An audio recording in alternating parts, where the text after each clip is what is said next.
This demonstration shows the power plant demo in the Intelligent Equipment Accelerator. So I'm going to go ahead and log in.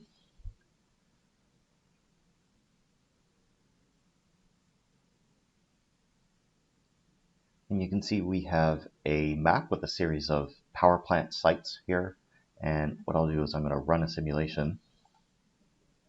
And you see we have several choices here. It's all the same data. It's a historical data set that's being replayed from a file.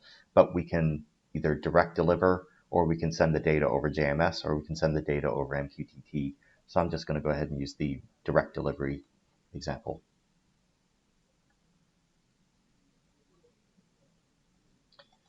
And now you can see right away we have some lines that have come up in here, and these are essentially generation lines inside of the power plant. So each one of these would represent a series of equipment that's producing power.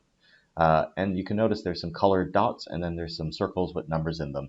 And in this example, we have two different types of data science models in play. We have a Kmeans clustering model, which is used to generate the colored dots, and we have an autoencoder model, which is used to generate the black circles with the numbers in.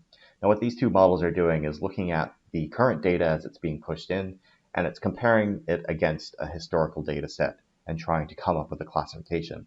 So we have a couple of analyses for this. The K-means clustering is fairly straightforward. We go through and look at our historical data set. We go through and we try to identify our principal components. And you can see here, we're kind of looking for the elbow on this particular graph. So we're looking for the number 3 in this case, and we choose 3 on our slider down here. What this allows us to do is choose the relevant attributes from the data set. We then go through and do a choose classification groups, and clicking this button will run an analysis that takes several minutes to complete, but it generates this chart. And again, you can see we've come up with the elbow is 3, 4 on this chart, and this is where we choose our number of groups. We then go back and classify the training data. You can click this button here to do that. And then once we've done that, we can look at the data as it's been classified historically, and you can see it's kind of clustered the data into these 4 different types of groups. So what the accelerator is doing is it's taking data as it flows through in real time and then doing a classification on it.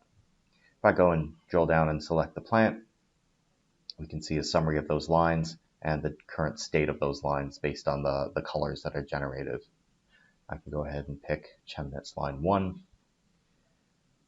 And you can see here we have a number of devices, and then we also have a number of burners inside of this line as well. I can pick this burner, and this burner has its own device associated with it. Back in line 1, you'll notice as well we have the autoencoder parameters. And again, we have another analysis that goes through the life cycle of building that autoencoder model. That's done using an H2O model format. So what these look like inside of StreamBase is we build a rule using StreamBase event flow, and these are quite complicated rules by the standards of some of the rules that we have. So it includes building clustering models and then building feature sets before actually doing the execution. And then we finally do a classification, so the model spits out a number from 1, 2, 3, and 4, and then we classify that into the power state of surge, nominal high, low warning, or normal. And again, these models are deployed inside of Artifact Management Service. We configure a rule, and then that rule is attached onto the different sensors that we have available. So if I go down and pick the barometric pressure device, I can drill down and look at that type. And then in here, you'll see we have an autoencoder rule.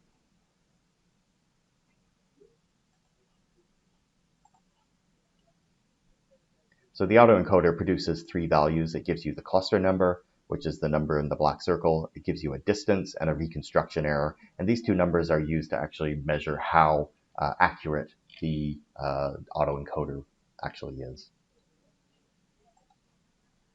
We can look at statistics here as well. We can look at the autoencoder distance over time and the reconstruction error over time. As well, we can look at all the device readings. There's quite a few devices here, so we get several lines on this chart. Now we also have a Spotfire version of this dashboard as well, and this is fully live, so I can go ahead and pick the Kmeans plant. So we'll come up with a series of plant lines. I can pick line 1 and then display. And now this chart is going to update in real time as the data flows through the system.